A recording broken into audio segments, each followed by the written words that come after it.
Bonjour, ravi de vous retrouver, Pascal Morel et Renaud Degas, pour ces nouveaux contrepoints de la santé. La question de ces contrepoints de la santé est brutale, mais la situation l'est peut-être aussi. Les propositions de la Cour des comptes servent-elles à quelque chose? Certes, les comptes de la Sécu seront quasi à l'équilibre l'année prochaine, une première depuis 18 ans, après un déficit de 30 milliards en 2010 et une dette cumulée de 280 milliards, dette qui sera remboursée en principe dans 6 ans, en 2024. L'assurance maladie en 2019 devrait être encore un peu déficitaire, à moins 500 millions. Mais ces résultats financiers exceptionnels ont été obtenus à quel prix? La qualité et l'accès aux soins sont en question et les professionnels de santé soumis à de fortes pressions sont en souffrance. La Cour des comptes, année après année, fait des recommandations toujours très tranchées, mais en octobre dernier, elle déplorait elle-même l'inertie des réformes en France comparée à 6 autres pays européens. La méthode est-elle donc la bonne? Voici sur quoi nous vous proposons de débattre, sur la méthode, en prenant aussi des cas concrets. Alors, Denis Morin, merci d'être là ce matin. Vous êtes président de la 6e chambre de la Cour des comptes, celle justement chargée des rapports sur la sécurité sociale. Et Jean-Baptiste Bonnet, on pourra dire que vous êtes un jeune médecin, et vous êtes tout jeune ancien président de l'ISNI, l'intersyndicale nationale des internes en médecine. Denis Morin, vous êtes énarque, promotion solidarité, ça tombe bien, et diplômé d'HEC. Vous avez été directeur de l'ARS Rhône-Alpes, directeur de cabinet de la ministre des Affaires sociales et de la Santé, Marisol Touraine, et vous avez fini, si je puis dire, avant d'arriver à la Cour des comptes, directeur du budget à Bercy. Jean-Baptiste Bonnet, vous êtes endocrinologue au CHU de Montpellier et vous destinez une carrière soit en ville, soit à l'hôpital, soit les deux, soit mixte justement, et vous en direz un peu plus tout à l'heure. Vous pouvez participer au débat sur Twitter via le hashtag Contrepoint Santé, ces questions seront retransmises par Pascal Morel. Merci à nos partenaires, BVA, Carte Blanche, Groupe Pasteur Mutualité, Intermutuelle Assistance, MSD, Point Vision et CARE. Pascal, première question, brève, courte et percutante, comme d'habitude. Tu es mon maître. Philippe, je vais faire comme Philippe m'y invite ce matin. Je vais essayer d'être bref et percutant. Et je vais m'adresser à vous, Denis Morin. La Cour des comptes est-elle effectivement légitime pour avoir une vision globale de notre système de santé? En réalité, les professionnels de santé ne comprennent pas toujours quel est le rôle de la Cour des comptes, voire plutôt l'admettent mal, surtout quand vous êtes critique et censeur, évidemment. Les journalistes, pour notre part, que nous saluons ici ce matin à l'Opéra de Paris, les journalistes, pour leur part, pensent que vous prêchez souvent dans le désert. En réalité, il n'y a pas, quand on regarde bien, toujours, enfin ma question est là, y a-t-il toujours un droit de suite dans ce que la Cour préconise? Ma première question. Oui, merci. Bonjour et puis merci de votre invitation. Je vais répondre comme vous m'y invitez à ces deux questions. D'abord, je crois que la Cour est probablement une des rares institutions où on peut avoir une vision globale du système de santé. C'est probablement difficile, mais je pense que c'est un endroit où on peut avoir une vision d'ensemble. Il n'y en a pas beaucoup. C'est un endroit aussi, je pense, où on se préoccupe d'abord de la qualité de la prise en charge et de la sécurité de la prise en charge du patient, avant même les éléments d'ordre financier. Donc voilà un premier élément de réponse. Deuxième élément de réponse sur les recommandations.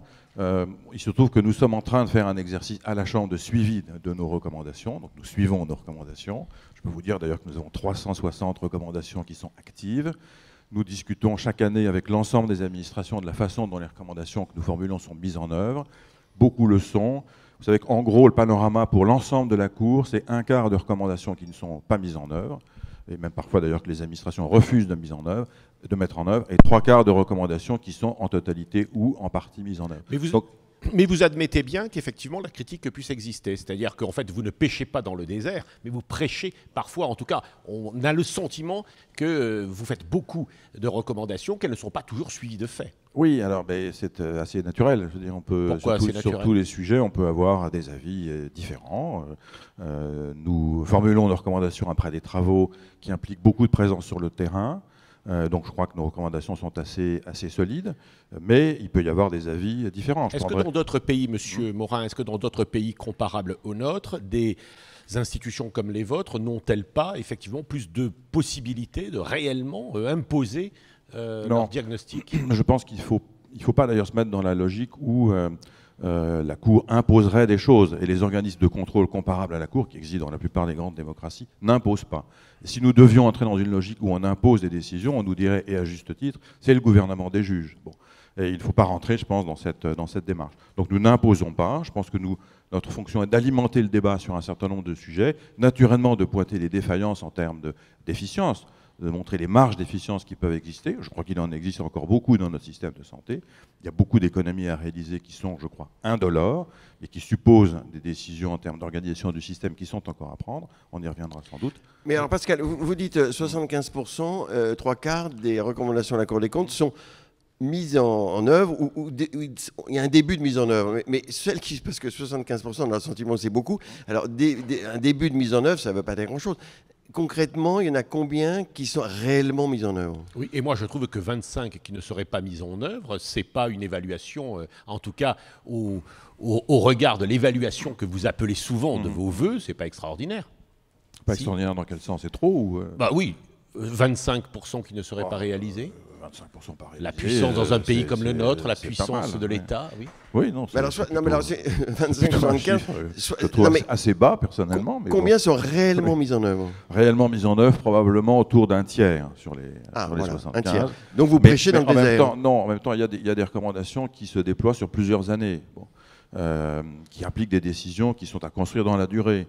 Comme chacun sait, et je pense que c'est en particulier vrai pour le système de santé, dans un pays comme le nôtre, le système public ne se réforme pas comme ça. Enfin, non. Bon, en il y a un tiers quand même qui sont réellement mis en œuvre. Un tiers mis en œuvre rapidement, le reste est en cours de mise en œuvre, c'est-à-dire qu'il y a des recommandations dont la mise en œuvre peut se déployer sur 2 ou 3 ans. Donc nous les pistons précisément sur à peu près cette durée, sur 3 ans. D'accord. Jean-Baptiste, peut-être Bonnet, quel est le regard d'un jeune médecin qui s'intéresse au système de soins, à son évolution, sur la Cour des comptes? Est-ce que vous dites, vous précipitez chaque septembre-octobre sur le rapport de la Cour des comptes, comme le fait Philippe, comme le avide, comme le fait Pascal aussi. Non, mais c'est vrai que c'est toujours passionnant ce rapport de la Cour des comptes parce que c'est toujours très tranché. Donc il y a un certain plaisir. C'est-à-dire, ça y est, ils ont encore visé tel ou tel professionnel, tel ou tel problème. C'est pas du tout notre optique. Hein. Voilà, mais nous on ne cherche pas à trancher. J'aime pas ces mots d'ailleurs, trancher, couper, qui sont souvent assimilés au langage budgétaire. On ne cherche ni à trancher ni à couper, on cherche à montrer un certain nombre de choses, et plutôt d'ailleurs à montrer aux professionnels de santé un certain nombre d'éléments. Quand on regarde comment le système de santé est organisé dans d'autres pays, il n'y a rien à trancher, il y a juste à montrer, à voir. Donc c'est des équipes qui vont tourner et disent voilà comment c'est organisé. On va prendre des cas concrets. On va prendre des cas concrets tout à l'heure. Jean-Baptiste Bonnet, donc vous êtes interne. Quel regard sur la Cour des comptes? Je pense que le premier aspect, c'est que, en tant que jeune médecin, on est un petit peu dubitatif quand même parce que y a cette notion macro, pour commencer. Et c'est les premiers chapitres du rapport de la Cour des comptes. Le déficit de la sécurité sociale passe enfin en positif. On annule le déficit de la sécurité sociale et on nous annonce un remboursement de la dette sociale dans le pays pour 2024. Ce qu'on ne comprend pas de notre côté, c'est que finalement, on est déjà en train de résorber la dette sociale. Et ça c'est pas passé dans le discours général vis-à-vis de nos concitoyens. Et c'est là qu'il y a un certain sentiment de gêne quand même, parce que la Cour des comptes est quand même d'abord là pour faire les comptes de l'État aussi, et faire beaucoup de recommandations quand le premier aspect est de dire « je fais attention aux comptes de l'État », pour un jeune médecin, ça peut vouloir dire aussi « est-ce qu'ils ne nous font pas des recommandations pour combler le déficit de l'État ?» Donc c'est avant tout les comptes, c'est un peu le reproche que vous dites. C'est le premier aspect. Et les tensions actuellement, alors la ministre nous dit, je suis d'accord avec elle, que les tensions actuellement à l'hôpital ne sont pas que des questions budgétaires, mais elles sont quand même des questions budgétaires. Et on sent, et vous l'avez dit d'ailleurs dans le rapport, que l'hôpital est un peu à bout, qu'on a fait une grosse politique de rabot, qu'aujourd'hui sans transformation, on n'arrivera pas à gagner plus d'économies, puisque finalement, ce qu'on a gagné sur le déficit de la Sécu, on l'a perdu sur le déficit des hôpitaux, donc on a fait un transfert d'argent.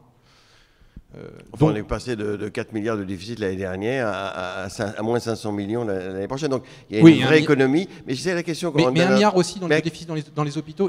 Et ça, pour les équipes, ça veut dire quelque chose. Mais justement, à quel prix? Parce que il faut être précis, Philippe. C'est moins 500 millions ou moins. C'est 500 millions. Ça restera de déficit. Oui, c'est pas moins de 500 millions. Oui, enfin, c'est compris. Et à côté, on rembourse 13 milliards de dettes. Donc finalement, d'une certaine manière, en étant positif, c'est pas dit, parce que c'est pas présenté comme tel, mais d'une certaine manière, en étant positif. Alors, il ne faut pas se réjouir de ça. Il reste quand même 13 milliards de dettes. Non, oui, non, mais il en reste 150 milliards de dettes. Quand on aura apuré la dette, le fait qu'on rembourse la dette 13 milliards par an par des cotisations. Voilà. Donc vous avez raison, on est en positif. Donc est-ce que le sentiment de Jean-Baptiste Bonnet, c'est est-ce que vous n'êtes pas la Cour des comptes et pas de la santé publique et de la réorganisation? On est un peu les deux. Je veux dire, les comptes par définition sont le reflet de la façon dont le système de santé en l'occurrence fonctionne. Un point quand même, les comptes c'est beaucoup plus large que la santé. Je rappelle que quand on parle des comptes de la sécurité sociale, c'est la santé, les retraites, la famille, les accidents du travail. Bon. Et donc, quand on parle de déficit ou d'excédent à venir de la sécurité sociale, c'est au-delà de la santé. Ça, c'est le premier point. Deuxième point, la partie compte du rapport, elle est dans la mission d'assistance de la Cour au Parlement. Donc, c'est une mission organique. Donc, nous abordons le rapport, c'est tout le début, comme tu l'as dit, par de longs développements sur les comptes, parce que c'est ce que nous demande la loi organique et la Constitution. Donc, nous le faisons, encore une fois, dans le cadre de la mission d'assistance au Parlement. Troisième observation sur les comptes, si vous me permettez, lorsqu'en 1996, après une réforme que chacun a à l'esprit, fondatrice dans une certaine mesure, le plan Juppé, voilà. Je ne parle pas de la partie retraite du plan qui avait mis tout le monde dans la rue, mais de la partie sécurité sociale, santé. On a mis en place la CADES. L'idée était de dire en quelque sorte plus jamais ça. Et on a versé à la CADES 35 milliards de déficit, qui constituait donc à l'époque la dette sociale, en disant voilà, à partir de maintenant, la Sécu sera à l'équilibre, un petit peu comme on le dit aujourd'hui. Dans les 10 ou 15 années qui ont suivi, en fait, ces 35 milliards sont devenus 280 milliards de déficit. Donc tout ça pour dire que non pas qu'on n'a jamais fini de rétablir les comptes, mais je veux dire qu'on n'a simplement jamais fini de faire des efforts d'efficience. Par définition, il faut tout le temps chercher à être plus efficient, plus efficace. Notre vision n'est pas simplement comptable, je termine là-dessus, elle est quand même axée sur la qualité de la prise en charge du patient. Quand nous abordons, par exemple, j'en terminerai là, le chapitre sur les soins visuels ou le chapitre sur les maladies neurocardiovasculaires, le point d'entrée, c'est la qualité de la prise en charge du patient. C'est des interrogations que nous formulons sur la façon dont le système de santé fonctionne dans ces deux types de pathologies, ou en l'occurrence dysfonctionne. Alors justement, dans votre rapport d'octobre, de début de ce mois, vous insistez sur la prévention, sur le virage ambulatoire, sur les CPTS, les fameux CPTS, on a l'impression que c'est le Graal et que ça va tout résoudre, les communautés professionnelles territoriales de santé, et les tarifications.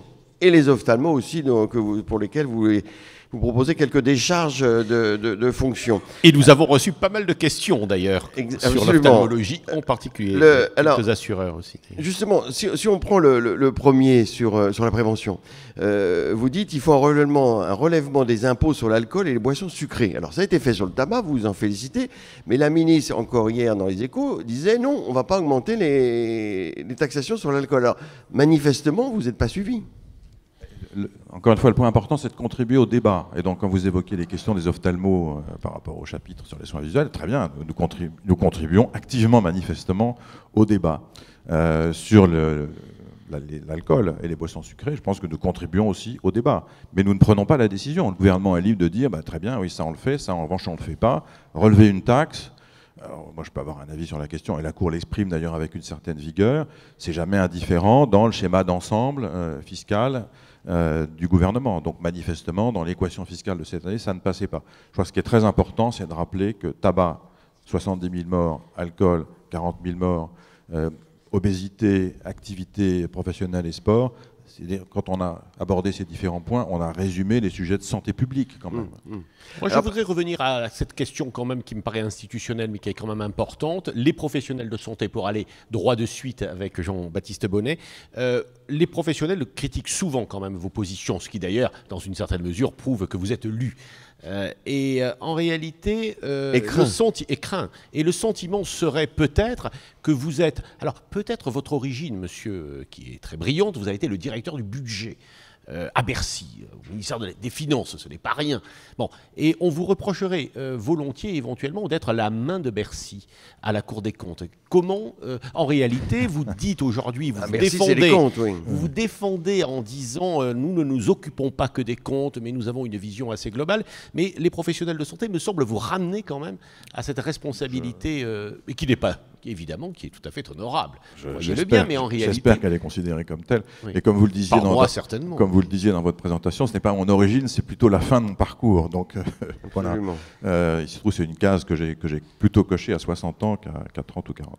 Donc, ce n'est pas une honte, monsieur, d'avoir 60 ans non plus. C'est pas une honte. Donc votre regard non plus. est objectif, ça Non, que vous mais voulez dire. ce que je veux dire, c'est oui, sagesse. non seulement ce que j'ai pu faire avant et pas forcément ce qui dicte aujourd'hui la position de la Cour. Je rappelle que nous fonctionnons selon un principe de collégialité, de délibération collégiale, assez lourd d'ailleurs, mais qui en même temps nous garantit le fait que précisément les profils des uns et des autres se mixent pour arriver à formuler, je pense, les meilleurs constats et les meilleures recommandations possibles. Encore une fois, la décision, ce n'est pas nous qui la prenons. Quand vous étiez président des internes, Jean-Baptiste Bonnet, est-ce que les recommandations de la Cour des comptes, vous les regardiez toutes, vous les preniez en compte? Quel est votre regard concrètement, non pas sur le macro, mais sur le micro, justement, sur les préconisations de la Cour? Il s'avère qu'on a commencé le mandat l'an dernier sur une recommandation de la Cour des comptes, et notamment sur la question de la permanence des soins. Et là, il est vrai que on l'a mal pris. Voilà, on l'a mal pris parce que... Pourquoi? Alors rappelez-nous les éléments. C'était sur des obligations de permanence des soins et des contraintes à l'installation. Et en plus, ça se mettait dans la continuité des rapports d'autres rapports de l'Assemblée sociale. D'accord. Voilà. Le fait est que nous avons l'impression, et j'ai eu l'impression pendant cette année, que les acteurs, et notamment les acteurs jeunes du monde de la santé, étaient mal pris en compte dans les débats qui pouvaient construire les recommandations de la Cour des comptes. Et ça, c'est un élément qui, je pense, doit être corrigé, parce que si elle est amenée à avoir des recommandations d'audit, il va falloir prendre en compte les jeunes dans cette question-là. Typiquement, on parlait il y a une minute des taxes sur les boissons sucrées. C'est pas impossible que les jeunes puissent aider sur cette question-là. On peut avoir un regard qui peut être innovant aussi. Et donc vous n'avez jamais été interrogé par la Cour des comptes, c'est ça que vous voulez dire? Alors cette année, on ne l'a pas été. Et l'année dernière, en tant que... Alors, je ne crois pas que l'an dernier non plus. Pourquoi vous faites pas président, Monsieur Morin, vous n'étiez pas président, mais pourquoi vous faites cette discrimination anti-jeune alors? Il n'y a pas absolument aucune discrimination anti-jeune. D'ailleurs, on aura tout à fait l'occasion de se voir, j'espère, l'année prochaine sur tel ou tel sujet.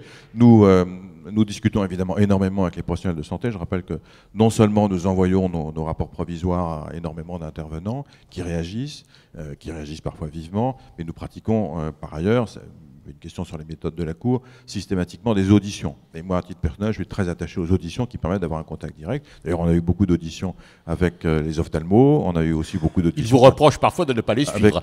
Mais on a aussi entendu les opticiens, les orthoptistes et même les optométristes, qui permettent d'avoir une vision d'ensemble du système de santé, comme vous disiez. Alors justement, dans les questions. Pascal, on va aller tout de suite sur les ophtalmos. J'aurais préféré qu'on termine sur le virage ambulatoire. Le virage ambulatoire. Alors, vous préconisez d'accélérer le virage ambulatoire.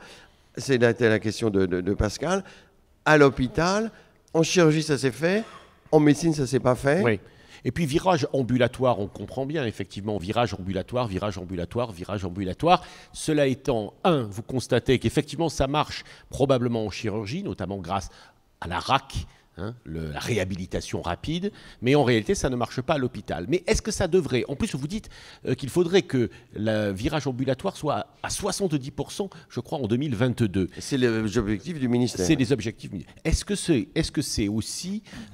Est-ce que ce n'est pas la quadrature du cercle? C'est-à-dire qu'en réalité, pourquoi toujours imaginer que le virage ambulatoire réglera la totalité des problèmes de santé publique, d'autant qu'il y a quand même le vieillissement et qu'il y a beaucoup de gens qui ont aujourd'hui besoin également d'hospitalisation. Je voudrais qu'il y ait un débat là-dessus avec vous. Alors, virage ambulatoire. Alors, vous êtes endocrinologue, vous vous intéressez au diabète.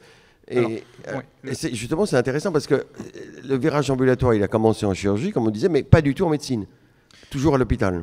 Alors, j'ai découvert ça dans le rapport. Je vous avouerai que ce n'était pas l'avis que nous avions, nous, dans la vision des choses en termes de vécu, parce qu'on a l'impression que le virage ambulatoire, il est quand même en train d'être pris, dans la mesure où on a conscience, on voit les durées de séjour se réduire. Alors, durée de séjour veut dire pas complètement ambulatoire, mais les durées de séjour se réduisent, et les hospitalisations de jour sont en plein boom actuellement dans les hôpitaux. Alors, les questions qui sont données, effectivement, sur des questions de facturation, etc., on les vit au quotidien, mais il y a un élément qu'il faut maintenant prendre en compte, c'est le vécu de la part des professionnels directement, des ouvriers de l'hospitalisation de jour. Parce que, qu'est-ce que ça veut dire hospitalisation de jour? Ça veut dire condensation des soins, et ça veut dire augmentation d'activité à personnel égal.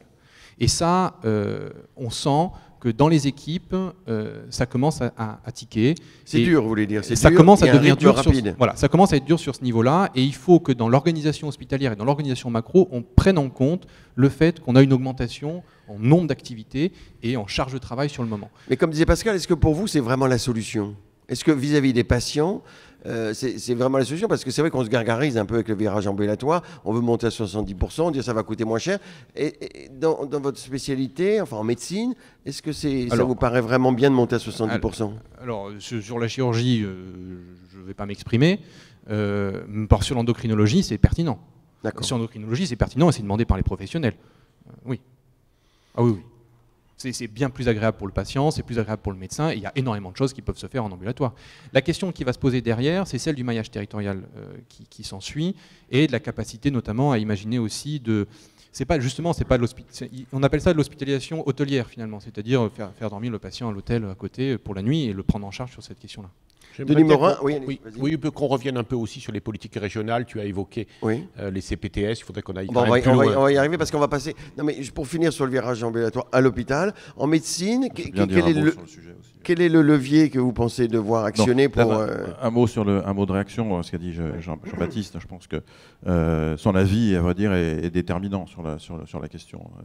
On ne fera vraiment le virage ambulatoire que lorsqu'effectivement les médecins auront parfaitement conscience que c'est essentiel à la fois pour la qualité de leur pratique et pour la qualité de la prise en charge du patient. Et qu'ils auront les moyens quand même, c'est ce que dit Jean-Baptiste. La Cour peut dire, je ne suis pas sûr que ce soit un problème de moyens. L'organisation, ils travaillent Après, la Cour peut dire, c'est un principe d'organisation qui est appliqué partout, dans beaucoup de pays, qui d'ailleurs a permis de faire des réformes beaucoup plus rapidement dans d'autres pays qu'en France. Je rappelle que le virage ambulatoire est quand même un principe canadien, québécois des années 90. Donc ça renvoie au siècle précédent. Donc ce n'est pas un principe complètement innovant. Ceci étant, on a vraiment fait des progrès en France sur ce point, et la Cour le dit dans son rapport, lorsque des médecins, comme Jean-Baptiste, ont dit, bien sûr, c'est ça qu'il faut, c'est comme ça qu'il faut s'organiser, ça crée sans doute des difficultés, mais ça va dans le sens de l'intérêt des équipes médicales et des patients. Ça résume vraiment le sujet.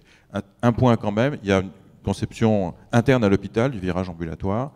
Je rappelle que jusqu'à présent, en chirurgie ambulatoire notamment, c'est les cliniques privées qui étaient vraiment en tête. Et l'hôpital public avait du mal à suivre, les CHU étaient à la traîne.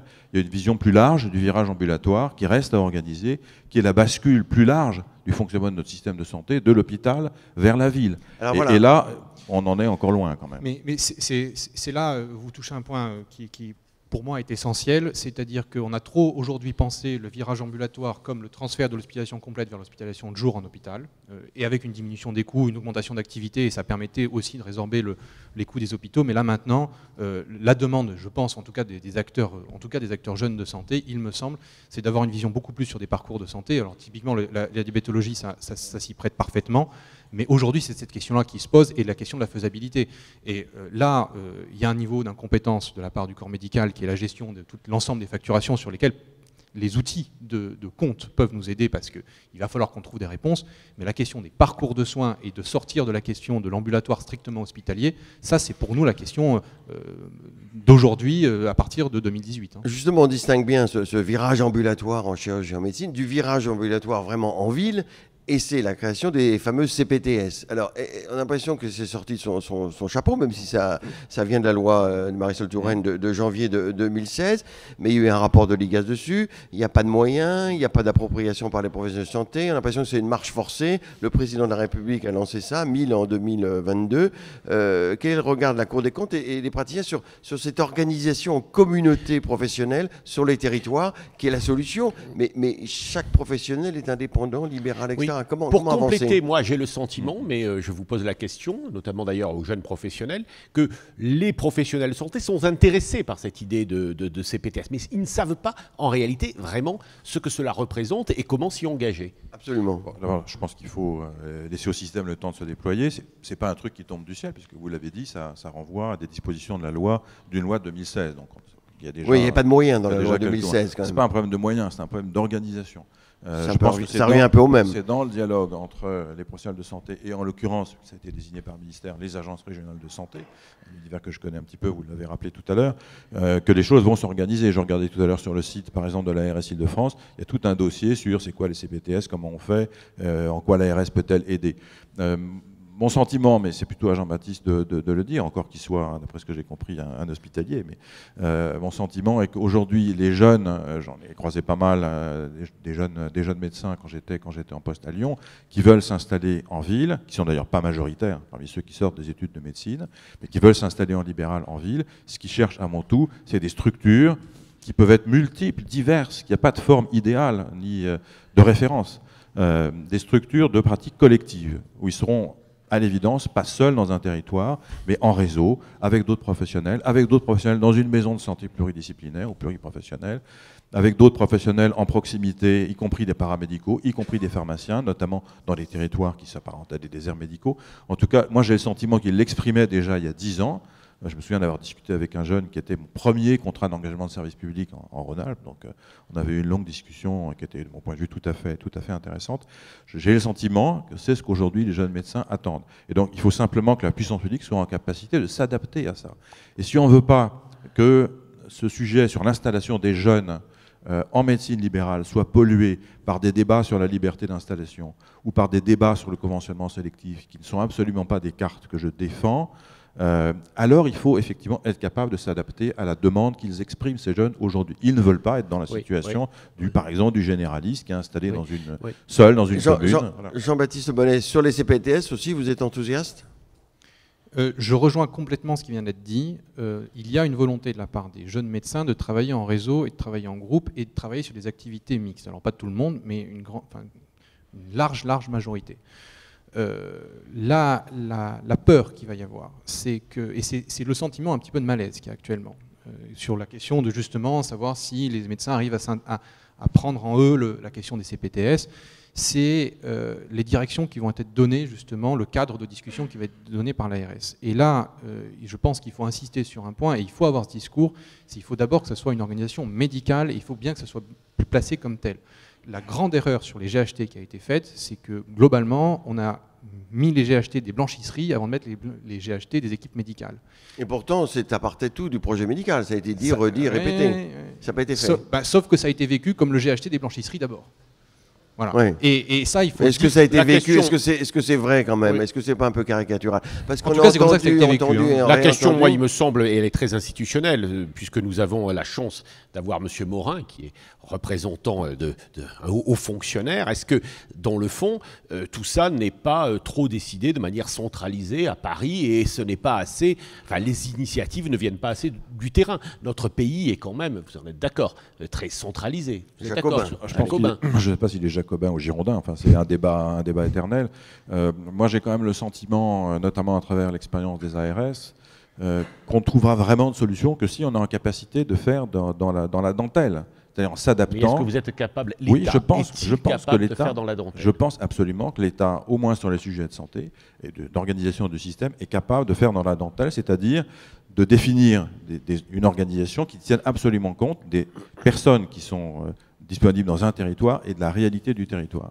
Ça veut dire aussi être capable d'appréhender et de faire appréhender, par exemple, par des professionnels dits de premier recours, ça nous renvoie au sujet des CPTS, des réalités de santé publique. Et moi, j'étais très frappé en Rhône-Alpes par le fait que beaucoup de professionnels, y compris libéraux, dans certains territoires difficiles, parlent de sujets de santé publique, sont concernés par eux. L'un et l'autre, ce que veut dire CPTS pour les milliers et milliers de personnes qui nous regardent. Jean-Baptiste. Non, je me risque pas la. C'est intéressant, ça. C'est quand même de la sémantique. J'ai acheté CPTS en réalité. Alors, on va le dire. Alors.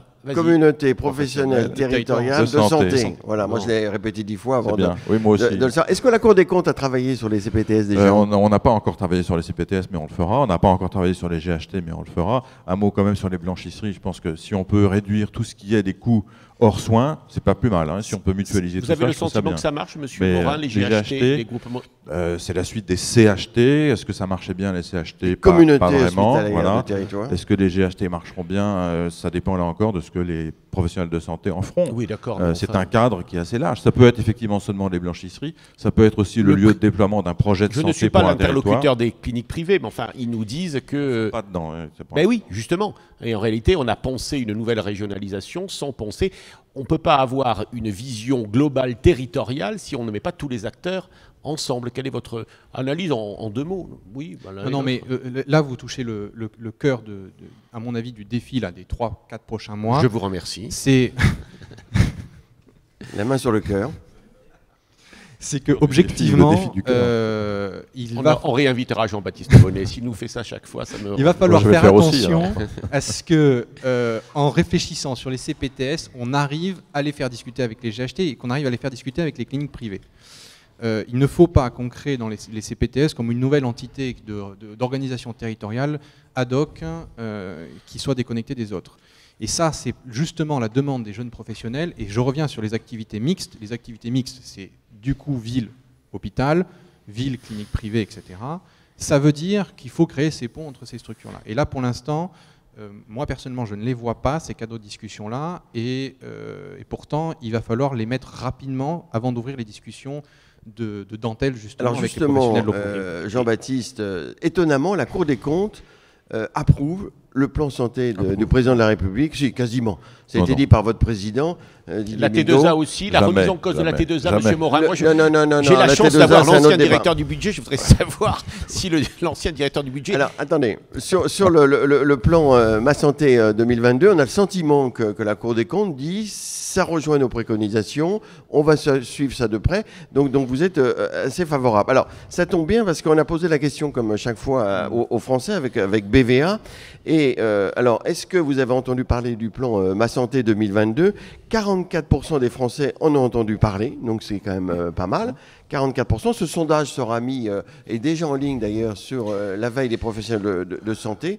Oui, et sur pouvez... www.veille-acteur-sonte.fr, et nous saluons notre ami Renaud Degas. Voilà. Et donc, simplement, 56, je peux dire, c'est une majorité, mais enfin 56, c'est quand même assez technique. 56% des Français n'en ont pas entendu parler. Et on avait donné quelques préconisations de ce... On a fait juger par les Français quelques mesures.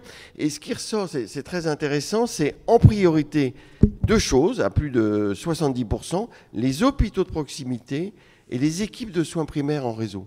Donc les Français veulent, et dans ces mesures du plan santé 2022 du président de la République et de la ministre de la Santé, c'est avant tout avoir un médecin, avoir de la proximité, des hôpitaux de proximité qui est une nouveauté dans le plan. En dernier, c'est très amusant, c'est la publication d'avis de patients. Donc, vous voyez, il privilégie d'abord la relation avec le médecin plutôt que de juger le médecin et les professionnels de santé, si on peut dire. Et donc, il y a un vrai besoin à ce niveau-là. La suppression du numerus clausus est en 3e position. Le forfait optique et dentaire 100% remboursé en 4e position avec 55% des cas. Et des assistants médicaux pour aider les médecins libéraux, simplement 33%. On comprend bien que c'est pas leur problème. On a l'impression que les médecins ont qu'à s'organiser, mais c'est pas le problème. Mais ce qui ressort très clairement, c'est la proximité, c'est les soins primaires en réseau. Comment vous réagissez à ce sondage? Et alors, dernière question. Bon, alors ça, c'est 35% simplement des Français estiment que les propositions du plan santé sont suffisantes. Un tiers. Bon, ce qui m'a frappé, excusez-moi, c'est que quand même, je reprends tes données, 1 Français sur 2 n'a pas entendu parler de la réforme de la santé. C'est curieux. Oui, mais enfin c'est technique quand même. Mais c'est vrai qu'on peut dire 1 sur 2, c'est pas mal aussi. C'est sur l'ensemble des Français, aussi dans les provinces les plus profondes. Vos réactions? Oui, mais peut-être une réaction... Dans les territoires. Dans les territoires. Une réaction, d'abord, la Cour n'approuve pas, n'a pas d'ailleurs à décerner un brevet. On peut avoir un accent du Midi, Philippe. J'espère bien. Non, mais on a l'impression, comme la Cour des comptes... Je vous ai coupé, excusez-moi. Non, mais mise au point. Votre président, le président a dit les propositions du président de la République rejoignent les préconisations de la Cour des comptes. Ça veut dire on approuve. Oui, rejoignent les recommandations, certaines des recommandations de la Cour des comptes, rejoignent aussi les recommandations d'autres organismes qui travaillent sur le système de santé. Donc vous êtes comme contre le plan HCAM, santé? Non, je ne suis pas contre le plan santé, mais ni contre ni pour. Simplement, on constate ce qui est dans l'actualité et on peut dire qu'il y a des convergences avec un certain nombre de travaux en cours, à la Cour ou ailleurs, qui pointent le fait que l'enjeu majeur en termes d'organisation de notre système de santé dans les années à venir, c'est la structuration du premier recours. C'est la façon dont le système est capable, de façon pluridisciplinaire, de s'organiser, médecins et paramédicaux, Et médico-sociaux. y compris dans le cadre de pratiques avancées, y compris dans le cadre de délégation de tâches et de délégation de compétences, qui sont quand même le point essentiel, y compris avec la numérisation. Un point là-dessus, nous sommes là-dessus en retard par rapport à l'ensemble des pays voisins du nôtre sur le déploiement du numérique en santé. Je ne parle pas simplement des épisodes successifs du DMP, bon, saison je ne sais pas combien, mais enfin, il y a d'autres éléments. Il y a l'ordonnance dématérialisée et d'usage courant en Italie. Le directeur général de la CNAM, que nous avons interrogé sur ce sujet il y a quelques semaines, nous annonçait le début de l'amorce d'une concertation avec les professionnels de santé libéraux. Alors, donc voilà, les sujets sont comment là. avancer Comment répondre à l'exigence, à la demande de proximité de nos concitoyens, alors, comment faire, y compris dans des territoires difficiles, comme certains, déserts médicaux, il y en a, hein, ça existe à l'évidence, où l'accès aux soins aujourd'hui se limite, quand on a un problème, à aller, en sachant que parfois on ne trouve pas toujours une réponse de bonne qualité, aux urgences du service, enfin, de l'hôpital le plus proche. Parce qu'il n'y a pas d'autre lumière allumée. Ce besoin de proximité. Votre ministre, Marisol Touraine, dès les premiers mois où elle est arrivée, l'avait souligné. Notez qu'elle n'est plus ministre, oui. Non, mais ça fait 5 ans, 6 ans, 7 ans, 10 ans qu'on en parle de structuration des soins primaires. Comment avancer? Quel est le levier? Et puis après, Jean-Baptiste Bonnet. Non, le levier, je crois que c'est d'abord de la souplesse. Ce n'est pas forcément ce que notre administration est capable de déployer en premier recours. De la souplesse, de la capacité d'adaptation en réalité du terrain. Il n'y a pas une solution univoque, nationale, jacobine. Il y a peut-être 36 000 solutions, encore qu'il n'y aura pas un médecin dans chaque commune. Ce n'est pas la position de la Cour en tout cas. Mais il y a autant de solutions que de diversité territoriale, que de réalité géographique, que de capacité à mobiliser sur un territoire tel ou tel professionnel de santé. Et on l'a vu avec le déploiement des MSP. Il y a des MSP où vous avez un généraliste qui d'ailleurs s'obstine à mettre « j'ai 60 ans mais je ne pars pas en retraite », bon, et une infirmière, et vous avez des MSP où vous avez au contraire d'autres libéraux qui sont présents, y compris, j'ai vu ça dans certains cas, et dans des territoires difficiles, des dentistes et même des ophtalmos. Ça peut éventuellement... Oui, mais à force d'être girondin, est-ce que c'est pas justement l'insuccès, justement, dire qu'il faut que ça vienne, l'initiative sur les territoires, etc. Aujourd'hui, depuis 10 ans, on sait ce qu'il faut faire, ça n'avance pas. Non, je ne dirais pas exactement ça. De la souplesse, je pense que l'administration y est prête, la santé en tout cas, et probablement la CNAM aussi, y est prête. 2, il faut quand même un kit. Et je pense qu'à partir des initiatives qui ont été prises en 2000, peut-être loi HPST 2009, vous me permettez de rappeler la création des ARS, mais plus sérieusement, 12, 15, 17 et les dernières annonces, on voit qu'il y a aujourd'hui à la disposition des professionnels de santé un kit. Il faut quand même être capable de dire, les CPTS, oui, c'est un élément de la solution. Vous n'avez pas cité la labellisation des hôpitaux locaux ou hôpitaux de proximité. C'est le premier souhait des Français, oui. Il y a probablement beaucoup d'ambiguïté qui se cache derrière ce premier souhait. J'ai compris que c'était dans l'idée du ministère, en réalité, des petites structures pluriprofessionnelles avec un peu de radiologie, sans doute de la biologie, ça c'est probablement plus facile à organiser. Peut-être un petit plateau technique. Vous trouvez que c'est une bonne idée, monsieur Morin? Je pense que c'est une excellente idée. Ah oui, parce je pense que c'est une excellente idée. Et pas de chirurgie, et qu'à partir d'un certain nombre de structures hospitalières, l'alternative, ce serait quoi? Ce serait de les fermer. Moi, je me souviens d'un certain nombre d'hôpitaux locaux dans la Drôme. On ferme, on transforme en EHPAD. Voilà, aujourd'hui, on sait qu'il peut y avoir la capacité à organiser à travers la labellisation, qui répond à des conditions à définir de ces structures, justement une offre de premier recours. Et on sait que tous les enjeux sont là et qu'il y a aujourd'hui, je pense, une démarche administrative fondée sur la souplesse et un kit avec des mesures qui peuvent s'adapter à ces réalités de terrain et qui permettront d'avancer. Les observateurs que nous sommes, on avait l'impression que pendant 20 ans ou 30 ans, on fermait les petits hôpitaux. Et on était poussé par l'administration d'ailleurs. Mais justement, c'est régénérer les petits hôpitaux. Quel est votre regard, Jean-Baptiste, sur cette structuration nécessaire des soins primaires? Non, mais d'abord quelques remarques sur le sondage. Et c'est que la réponse sur les hôpitaux de proximité, j'aimerais bien qu'on refasse le sondage quand ils auront compris que ça veut dire parfois fermer un bloc opératoire. Je ne suis pas certain qu'on ait les mêmes réponses d'ici 6 mois quand les premières sanctions administratives arriveront. La deuxième, c'est juste parce que vous l'avez cité, ça m'inquiète toujours de résumer la question de la réforme des études à la suppression du numerus clausus. Il n'est pas passé dans l'opinion publique le fait que non, la suppression du numerus clausus ne veut pas dire open bar. Parce que ça a été compris comme tel. Hein. Donc ça, il y a une complexité autour de cette notion d'entrée dans les études de médecine et de relation avec les autres professions, qui est un élément qui est extrêmement positif, qui est extrêmement complexe à expliquer, mais c'est pas passé dans l'opinion publique Non, c'est générale. complexe et moi, j'ai pas très bien compris ce que ça va devenir quand même. Nous allons recevoir très prochainement la ministre de l'enseignement supérieur, donc on lui posera la question. Après la ministre de la Santé. Parce que le mode d'entrée et comment faire dialoguer des professions qui actuellement ne dialoguent pas entre elles, c'est d'une rare complexité et c'est plus une ouverture de dialogue et une marche à suivre que finalement de grandes décisions qui ont été arrêtées, enfin à mon sens. Mais ça, il faut le dire franchement, parce qu'il y aura toujours une sélection d'une manière ou d'une autre à l'arrivée aux études de médecine. Mais est-ce que les jeunes médecins, au-delà des études, et en effet vous avez raison, c'est le travail avec les autres professionnels, est-ce que les jeunes médecins sont prêts à réformer l'organisation des soins en libéral? Alors, je pense qu'aujourd'hui, la grande nouveauté, et c'est ce qui a été dit dans cette Ma Santé 2022, c'est que l'on devait remettre les médecins et les personnels de santé de manière générale en responsabilité sur la structuration de l'offre en France. Et ça, c'est un discours que je n'avais pas entendu depuis longtemps et qui est, à mon sens, un petit peu nouveau dans cette conception-là. C'est ce qui est dit dans les CPTS. Et c'est, à mon avis, la base du kit qui doit être déployé en région. Et si on arrive à mettre en responsabilité les médecins au niveau local, mais ça veut dire aussi en former certains à le faire, parce que je ne suis pas certain qu'on ait toutes les compétences non médicales pour construire ces choses-là. Si on arrive à donner ces compétences-là aux médecins, qu'on arrive à donner cette émulsion, on arrivera à quelque chose, et je pense qu'on arrivera enfin à avoir un discours un petit peu plus posé et pragmatique sur justement la question des déserts médicaux. Pascal, les ophtalmos, alors on a reçu... Oui, non, mais nous avons reçu beaucoup de questions, Philippe, sur Twitter. Il nous reste un quart d'heure. Alors, je vais vous en poser plusieurs. Et merci de répondre à celles et ceux qui vous ont posé des questions sur #contrepoint-santé.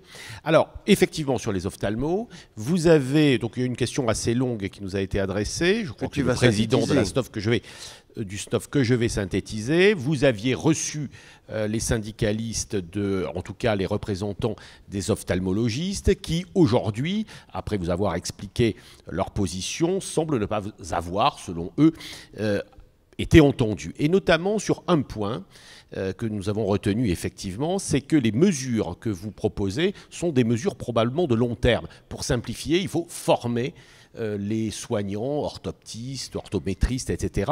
Et en réalité, pour qu'ils puissent aujourd'hui prescrire et en tout cas augmenter leur niveau de compétence. Est-ce que vous avez conscience que les mesures que la Cour propose sont en réalité des mesures de long terme, plus que des mesures qui répondent réellement aux problèmes aujourd'hui du désert médical en ophtalmologie? C'est ma première question. Et vous nous rappellerez, parce qu'il faut nous rappeler les mesures que propose la Cour des comptes, bien évidemment, cette délégation de tâches entre différents professionnels.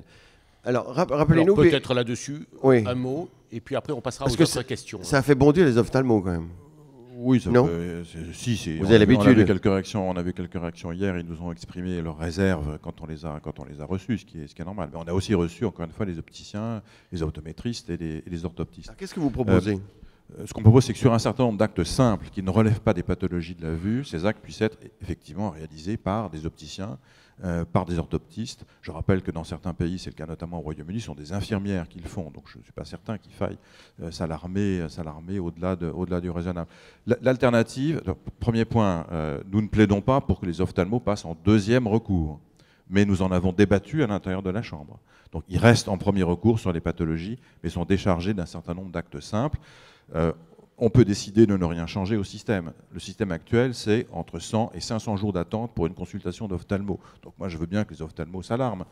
Simplement, on a y compris noté que parfois, pour la prise en charge de l'urgence, il y a des défaillances. Donc c'est pas simplement la correction de la vue et la pose de lunettes. Vous avez pris des mesures quand même, déjà, de transfert de compétences. Oui, mais manifestement, c'est insuffisant. Enfin, c'était assez récent quand même. Oui, c'est assez récent. C'est des délégations de tâches aux orthoptistes sous le contrôle des ophtalmos. Ça marche alors, non? Non, ça ne marche pas, justement, puisque le système actuel montre que ça ne marche pas et qu'il y a toujours autant de difficultés d'accès aux soins qu'auparavant. Donc, de notre point de vue, il faut aller au-delà. Il faut d'autant plus aller au-delà que la démographie, ça c'est une donnée qui est extérieure aux ophtalmos, mais la démographie des ophtalmos va continuer à se dégrader jusqu'en 2030. de l'ordre de 20% de réduction de Mais la qui est densité. responsable, monsieur C'est le Morin resserrement du numerus clausus dans les années passées. On parlait de la suppression du numerus clausus et des ambiguïtés autour de cette notion. Là, on a effectivement une défaillance dans Mais comme dit dans Pascal, le il y a un numéro problème de clausus. formation quand même. Est-ce que le temps de former les opticiens, les orthoptistes, est-ce que ça va... Je pense qu'ils sont déjà formés. Oui. Ils sont déjà. On peut probablement renforcer les exigences de formation. C'est ce que nous disons pour ne pas donner le sentiment d'être trop violent. Mais par rapport à ce que nous proposons en délégation de tâches, je pense qu'ils sont aujourd'hui en capacité d'absorber. La seule réticence que nous avons est la dimension commerciale qui peut exister. Elle est pointée d'ailleurs dans les réactions des ophtalmos d'hier. C'est pourquoi nous avons suggéré que l'opticien puisse prescrire en première intention la pose d'une paire de lunettes, pour dire les choses clairement, de verre correcteur, mais ne puisse pas lui-même la délivrer. Bon, c'est peut-être une bonne solution. On a suggéré ça. Ça, c'est un peu compliqué. Il faut avoir deux opticiens. Vous pouvez avoir deux magasins. Oui, mais on peut tout avoir. On peut y compris avoir un ophtalmo qui travaille bien avec un opticien. On peut tout dites-moi, imaginer. j'ai une batterie de questions. Il faut vraiment qu'on les prenne parce que voilà. Alors, je vais essayer de les analyser. On dit que le système de santé n'est plus adapté aux enjeux d'aujourd'hui. Ne conviendrait-il pas d'effectuer une vraie décentralisation pour apporter des solutions concrètes? Une question intéressante, institutionnelle. Restons, Pascal, sur les ophtalmos. Parce que là, on part sur un autre débat. Oui, je voudrais qu'on termine toutes les questions. Alors, deuxièmement, qui va payer? Alors, on va passer à un autre... Alors, là-dessus. Je réponds sur la décentralisation, qui va payer. Bon, décentralisation, oui, peut-être. Le système de santé décentralisé dans certains pays voisins, comme l'Espagne, il n'est pas chez nous. Je ne suis pas certain qu'on gagne beaucoup à lancer des grands débats interminables qui, de toute façon, ne déboucheraient pas. La question, c'est comment est organisée la prise en charge du patient. Point. Le reste, je dirais, est superflu. Notre système n'est pas le système espagnol, ni italien. D'accord. Monsieur Morin, Jean-Baptiste Bonnet. Oui, allez-y. Bon. Même réponse. Alors, il y a eu, on a parlé des propositions de la réforme Macron, assistants médicaux. Question de nos auditeurs, qui va payer ces assistants médicaux? Dans votre esprit, seront-ils des fonctionnaires? Je trouve que c'est une question intéressante. Moi, je ne veux pas commenter le plan, encore une fois. Donc, non, mais et sur les assistants médicaux, comment ça va s'organiser? C'est la négociation conventionnelle. À votre avis, Jean-Baptiste? Question de la salle. Alors, la première remarque sur les assistants médicaux, c'est qu'il ne faut surtout pas que ça devienne un corps d'État, parce que sinon, on va partir encore sur une notion extrêmement compliquée de statut et de qui fait quoi et de qui a la responsabilité d'eux. Ça, c'est comment tuer la profession qui est en train d'émerger. La deuxième, ça va être la question du nombre, et en fonction du nombre, on aura la réponse de qui c'est qui va payer, parce qu'on aura la réponse de où est-ce qu'ils vont se mettre. Et là, quand on voit le nombre d'infirmiers en pratique avancée qui vont être formés pour l'année prochaine, la question du nombre se pose. Donc ça dépendra d'où ils sont. S'ils travaillent dans un CPTS, s'ils travaillent dans une maison de santé, ou s'ils travaillent attachés à un CPTS dans plusieurs centres, etc., ça peut être fonctionnaire. Ça peut être aussi attaché à un cabinet médical. La question qui va se poser derrière, et ça, elle se pose sur finalement le rendu médical de ce poste-là. Est-ce que fondamentalement ça va augmenter le nombre de consultations? Je ne suis pas tout seul à penser que ça ne sera pas nécessairement le cas. Par contre, en termes de qualité des soins, là, moi personnellement, j'ai des choses à leur faire faire. Enfin, je suis diabéto, il y a toute une batterie d'éducation thérapeutique, de contact avec le patient, d'explication de comment marche une machine ou comment marche un appareil. Ils peuvent l'apporter. Mais là, derrière, il faudra mettre une facturation à ce niveau-là, parce que ça ne veut pas dire augmenter le nombre de patients vus, ça veut dire simplement augmenter la qualité du service rendu. Monsieur Morin, votre avis? Non, je pense que derrière tout ça, il y a simplement l'idée de dégager du temps médical utile. C'est un petit peu ce que dit Jean-Baptiste. Il y a probablement des choses que font aujourd'hui les médecins. Alors, je ne veux pas reprendre l'ancienne de la paperasserie, etc. Bon, mais ça existe aussi. Encore que ça peut être allégé par la numérisation, mais il y a quand même l'idée de dégager du temps médical. Et derrière les propositions qu'on a faites pour revenir à l'ophtalmologie sur les ophtalmos, il y a aussi l'idée de dégager du temps médical utile. Justement, sur les ophtalmos... juste oui. pour compléter... on a un exemple de quelque chose qui peut potentiellement avoir raté, c'est prenez la facturation et la valorisation des actes de kinésithérapie au sein de l'hôpital. Et je ne parle pas des SSR, au sein de l'hôpital. Elle est extrêmement mal prise en charge et les hôpitaux n'ont pas franchement intérêt à payer un kinésithérapeute dans les hospitalisations longue durée. Donc résultat, c'est souvent la croix et la bannière pour obtenir une bonne prise en charge de kiné pour des gens qui peuvent parfois rester 30 jours parce que c'est comme ça. Notamment dans les cas les plus difficiles, personnes âgées, polypathologiques, qui attendent une place en EHPAD. Et donc, si on ne met pas une facturation sur les actes en plus qui vont être mis, j'ai peur que ça soit une coquille un peu vide. Pascal, juste sur les ophtalmos et la délégation de tâches, justement pour voir comment fonctionne la Cour des comptes, vous avez fait des préconisations de délégation de tâches qui ont fait bondir les ophtalmos. Comment vous procédez? Alors vous avez dit qu'hier vous avez reçu certains professionnels. Comment ça avance? Non, on a fait un rapport provisoire, on l'a envoyé à l'ensemble des professionnels concernés, ils ont réagi, on les a reçus, on a ensuite discuté collégialement et on a élaboré ces propositions, ces recommandations qui permettent, je pense, d'alimenter le débat. Est-ce que ça va rester en l'air? La suite, c'est au gouvernement, au Parlement, éventuellement, de prendre les initiatives qu'il jugera utiles par rapport aux recommandations. Vous continuez à recevoir les professionnels, vous dites. Non, là, on va passer à autre chose, oui. On fera peut-être le moment venu, pour revenir sur le suivi des recommandations que vous évoquiez tout à l'heure, un travail de suivi d'ici 3-4 ans. D'accord. Bonne transition. Une question. La Cour des comptes n'aborde pas, ou l'avez-vous fait, je ne sais pas, en tout cas ce que nous demande notre téléspectateur et auditeur, n'aborde pas le problème central de la psychiatrie. Pourquoi? Nous n'abordons pas tous les sujets chaque année dans le rapport Sécu. C'est un sujet absolument central. Il y a un certain nombre de corps de contrôle, je pense à l'IGAS, qui ont d'ailleurs travaillé déjà sur ce sujet. Nous avons prévu d'y travailler précisément l'année prochaine. Alors, je ne dis pas ça parce que la question m'est posée, mais vous savez que nous élaborons tous les ans notre programmation. Nous venons d'élaborer une programmation triennale, comme beaucoup de corps de contrôle et beaucoup d'institutions supérieures de contrôle à l'étranger. Nous allons maintenant faire notre programme annuel. Nous avons prévu de travailler sur la psychiatrie. Donc. Et les autres thèmes alors de votre programme Vous avez remarqué que dans le rapport sécurité sociale, d'abord, on ne traite pas, encore une fois, c'est un rapport qui est pour le Parlement, donc on ne traite pas que de la santé. Et je pense qu'il faut aussi qu'on parle, on a parlé d'ailleurs de la famille, il faudra qu'on parle un petit peu de la retraite. Vous avez noté qu'il y a des réformes qui sont en train d'avancer, qui sont au moins aussi importantes pour nos concitoyens que le système de santé et ces réformes. Donc il faudra bien que nous contribuions là-dessus. Vous avez souligné que nous avons fait 4 contributions, en dehors du suivi de l'ONDAM, 4 contributions cette année dans le RALF, comme on dit, sur la santé. Système étranger, virage ambulatoire, soins visuels, maladies neurocardiovasculaires. C'est à peu près, je pense, un bon équilibre sur 10 contributions annuelles dans le rapport. Nos auditeurs voudraient avoir 2 avis, je pense, M. Morin, mais à vous aussi, Jean-Baptiste Bonnet, sur les statuts hospitaliers uniques. Faut-il les supprimer? Où va-t-on? Et deuxième question, quand même, je pense qu'elle vous est vraiment posée à vous. Quelle est votre position sur la T2A? Êtes-vous pour T2A, contre T2A? Ça, c'est la grande question de Pascal. Comme nous y invite Philippe Leduc. Je réponds sur la T2A. Puisque vous posez la question avec insistance. Je pense qu'on est aujourd'hui un des pays d'Europe comparable, encore une fois. Et on se compare évidemment à nos voisins. On est, je rappelle, dans un ensemble unifié. Qui pratique le plus la tarification à l'acte ou à l'activité. Je raisonne exactement de la même manière pour l'hôpital et pour la médecine libérale. Encore une fois, on ne peut pas dire la T2A c'est pervers à l'hôpital, mais la tarification à l'acte c'est génial en médecine de ville. Ça c'est juste pas possible. Ça a les mêmes avantages et les mêmes défauts. Ça veut dire qu'il faut probablement un équilibre. Il se trouve quand on compare la tarification des différents segments du système de santé dans les pays voisins, que l'équilibre est autour de 50%.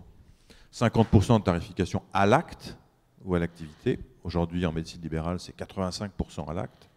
C'est beaucoup plus que dans la plupart des pays voisins. Et donc 50% sur la base de forfait. Ça existe, je le rappelle, en médecine libérale, c'est les ROSP. En pharmacie, c'est les honoraires de dispensation. À l'hôpital, c'est l'ensemble de ce qu'on appelle les MIGAC, qui représentent une dizaine de milliards d'euros. Je pense que voilà, on peut, autour de ces éléments, là encore le kit existe, il faut l'assembler correctement. Moi, il me semble que 50% à l'activité et 50% au forfait, en ville et à l'hôpital, c'est plutôt une bonne orientation. Alors Jean-Baptiste Bonnet, vous avez un point de vue très, très important, je dirais, et tranché sur la T2A à l'hôpital. Vous dites, on fait de la T2A à l'hôpital. On ne prescrit pas, on ne voit pas un patient. On fait de la T2A, c'est complètement poussé au crime et inflationniste. Oui, je le dis un peu en provocation. Alors, vous l'avez dit ou pas? Je l'ai dit. je l'ai dit, et je l'ai dit aussi en pas provocation. Pas osé le dire quand même.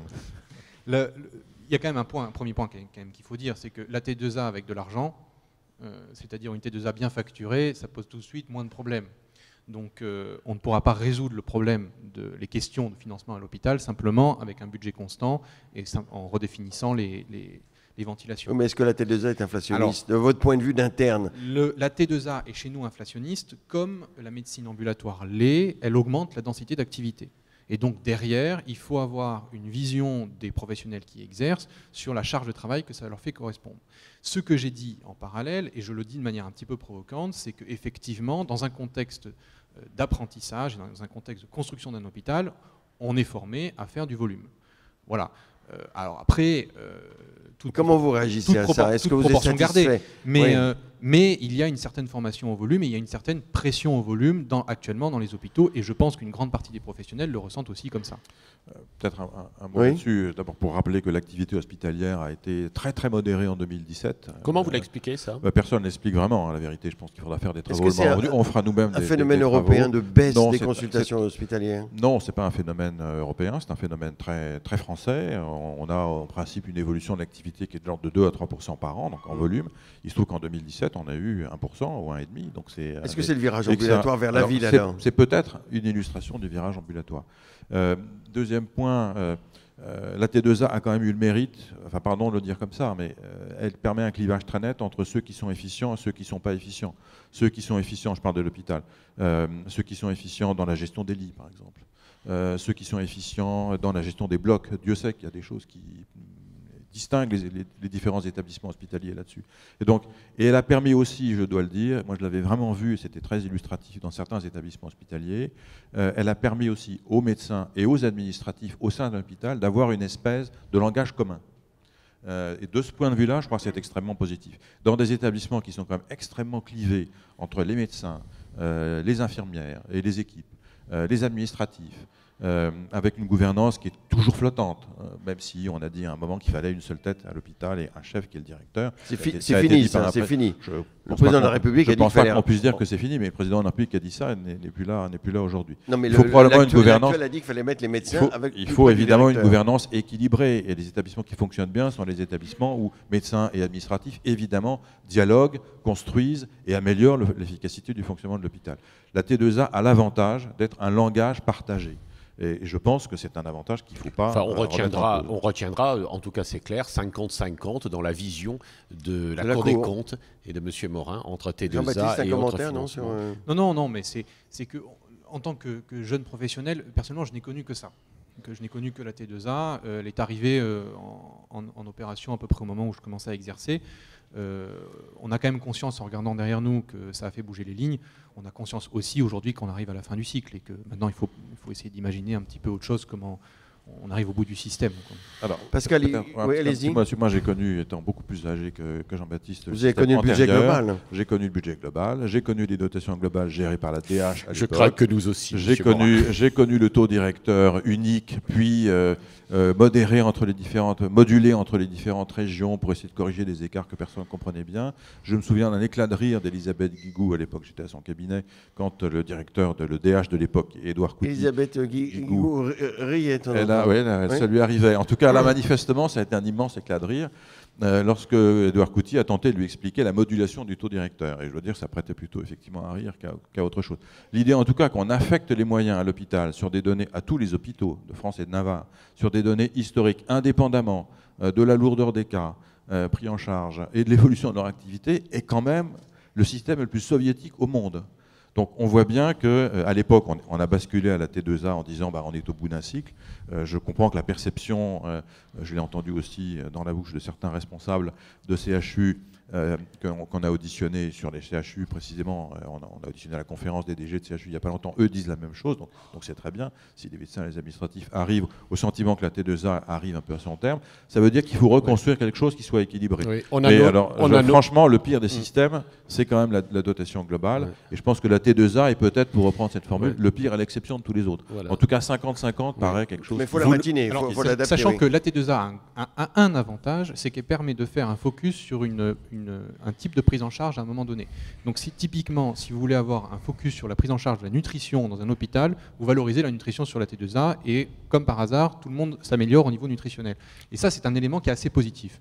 Oui. Par Et ailleurs- après, il faut conclure. par ailleurs- Oui, et vous nous prouvez. Attendez, mais- allez-y, non, non, monsieur oui. Morin. Et par ailleurs, on n'en a pas parlé, mais ça fait aussi partie des annonces du plan Ma Santé 2022 et Que vous qui approuvez. va dans le sens des recommandations de la Cour des comptes. L'idée d'arriver à construire, c'est compliqué, mais d'arriver à construire des tarifications au forfait, ça a été annoncé pour l'instant à l'intérieur de l'hôpital sur un certain nombre de prises en charge. Et je pense qu'appliquer à l'insuffisance rénale chronique, c'est particulièrement pertinent. En étendant ensuite à la ville, ça me paraît vraiment, Jean-Baptiste parlait de la préoccupation des médecins dans la construction de parcours pour leurs malades, je pense que ça va dans ce sens-là. Voilà, et Pascal, vous- il faut conclure. Bien sûr. Et vous nous rappelez que malheureusement, les plus belles démocraties sont capables de revenir ou d'être tentées par le pire. Hein. On le voit bien quand on regarde Vous nous l'évolution inquiétez pas dans de le dos, nos là. pays. Pascal, C'est il faut, peut-être un mot de conclusion. il faut ça, conclure. non ?